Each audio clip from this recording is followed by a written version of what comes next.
Welcome back once again, all of my low carb friends, and for those of you who are here for the first time, welcome. A while ago, Celiac Revelation commented and asked if I could make a keto phyllo dough recipe. And it took me a bit, but I finally found a way to make very easy keto dairy-free phyllo dough. Now this phyllo dough can be used in any recipe that requires phyllo dough, but today I'm going to show you how to make a very simple keto baklava using this phyllo dough. And if you want a printable version of this, you can check out my website at janetsdeliciouslowcarbkitchen.com. You can find a printable version of this and other goodies there for you. And if you're new to the channel and you want to see lots of easy, delicious keto recipes, make sure you click that subscribe button and click the notification bell that's right next to the subscribe button. That way you can be notified every time I put out new videos every Wednesday and Saturday. And if you'd like to help support the channel, make sure you scroll down in the description of the video. You'll see some Amazon affiliate links. Anytime you purchase anything using those Amazon affiliate links, a small portion of your purchase will go to me and will help to support the channel. Also, you'll see an affiliate link to Javi Coffee. Make sure you click that affiliate link, purchase some delicious Javi coffee, and a portion of that purchase will also help support the channel. And while you do all that, let's get cooking.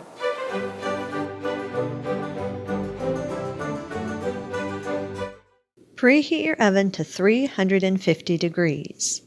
In a small bowl, combine 1.5 cups of chopped nuts of your choice. If you're allergic to nuts, you can use sunflower seeds or pumpkin seeds or pretty much anything that is going to give the center of your baklava a little bit of a crunch to it. Add 1 teaspoon of ground cinnamon. Stir these together until they're fully combined and the cinnamon is evenly distributed over the nuts.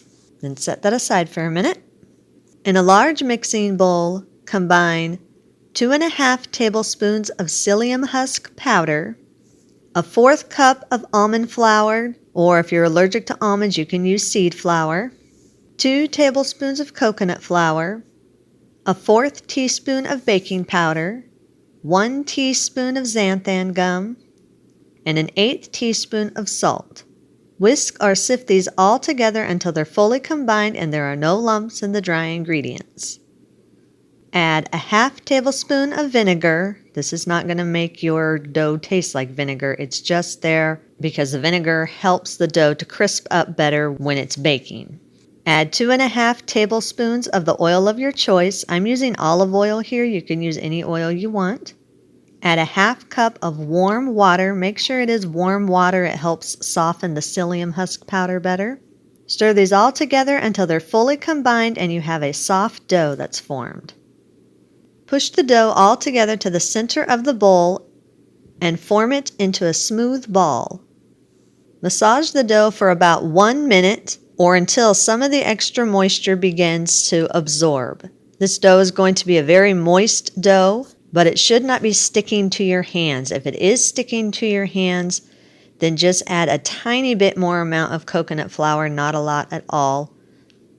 After you've massaged the dough for 1 minute and a little bit of that excess moisture has been absorbed, roll the dough back into a smooth ball, then place it in the refrigerator for about 15 minutes so that it can absorb the extra moisture and become firm. After the dough has set for 15 minutes, remove it from the refrigerator and massage it just a few times just to make sure of the texture. It still should be very lightly moist, but the majority of the moisture should have been absorbed by now, and you should have a firm dough. Divide the dough into 3 equal portions. Cut an 8 by 8 inch piece of parchment paper and place it on a clean work surface. Place one of the dough portions in the center of the 8 by 8 piece of parchment paper. Then roll or press the dough out to an even 8 by 8 inch square. Once the dough is rolled out, it will be very, very thin. You want it like that. After it's been rolled out very thin, keep it on the parchment paper. Carefully lift the dough and the parchment paper and place it into your prepared 8 by 8 inch cake pan. Take your bowl that has the nut and cinnamon mixture and sprinkle about half the cinnamon nut mixture over the dough inside the cake pan. Use your fingers if you need to spread them out a little bit. Make sure they're nice and even. Cut another 8 by 8 inch piece of parchment paper and place it on that same clean work surface. Take your second dough portion and again roll it out very thin to an 8 by 8 inch square. Again, this will be very, very thin. Once the dough is rolled out very thin, keep the dough on the parchment paper and carefully lift the dough and the paper over to where your cake pan is. Then turn the dough and the paper over on top of the nut mixture so that the wax paper is on top of the dough. Then carefully remove the paper from the back of the dough. Add the remaining nut mixture evenly across the dough. Then take that same 8 by 8 inch paper that you just rolled off the dough, place it again on your work surface, and again with the last dough portion, roll or press the dough out very thin to an 8 by 8 inch square. Once it is rolled out, once again, keep it on the parchment paper. Carefully take the dough and the parchment paper again over to your cake pan. And once again, turn the paper in the dough over on top of the nut mixture to where the parchment paper is on top. And again, carefully remove the paper from the back of the dough. Now, if you want to, you can cut these into your desired portions right now. Personally, I think it's easier to cut it after it's baked. So that's up to you whether you want to cut it now or wait till after it's baked. Place it in your preheated oven and bake at 350 degrees for 40 to 50 minutes or until the dough on top is dark and firm. While the baklava is baking, we're going to make a syrup that goes over the top of the baklava. In a medium saucepan over medium heat, place a half cup of monk fruit sweetener or granulated sweetener of your choice and a half cup of water.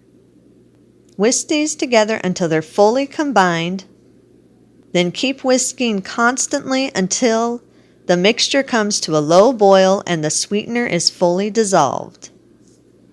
Add 1/4 cup of keto caramel sauce or a keto maple syrup. I'm using Smucker's sugar-free caramel sauce. It's really not the best keto version. That's just what I had on hand. Choco Zero makes a really good keto caramel sauce, so that would work really good with this. Add a half teaspoon of vanilla extract and 1 teaspoon of lemon juice. This will not make your syrup taste like lemon. It just brings out a little bit more of the flavor and helps it to keep a syrup texture. Whisk everything all together until it's all fully combined and keep whisking until the mixture comes back to a low boil. Once it's at a low boil, reduce the heat to low and let it simmer on low for about 20 minutes or until the mixture is dark and you have a thin syrup. After 20 minutes, remove it from the heat and let it sit until the baklava is done baking. Once the baklava is done baking, remove it from the oven. Allow it to cool for just a couple minutes so you don't burn your fingers on the pan. And then if you haven't already cut it into the individual pieces, then do that now. Cut the baklava into your desired serving size and shape. I'm just doing rectangles here. I'm cutting 3 rows long ways and then cutting the rows in half for a total of 6.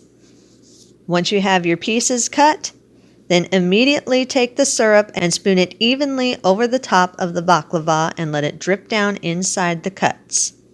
Once the syrup's all spooned over the baklava, I like to dust the top of it with a little bit of cinnamon and nut dust that I kept aside from when I chopped the nuts for the filling. You don't have to dust it with anything if you don't want to. Keep it in the pan and allow it to cool in the pan completely before removing the baklava from the pan. I usually let it sit for at least a good hour. That way it can firm up good and the syrup can get absorbed into the baklava. Once it's cooled completely, place it on the serving platter of your choice. You can eat it immediately or you can store it in an airtight container at room temperature for up to 3 days. Eat and enjoy. And that's our recipe of the day. I hope you enjoyed it. If you did and you want to see more videos like this, make sure you click that thumbs up like button, click that subscribe button, leave me a comment if you want to. Let me know if there's any recipes that you'd like to learn how to make and I'll do what I can to get those out there for you. And as always, keep cooking.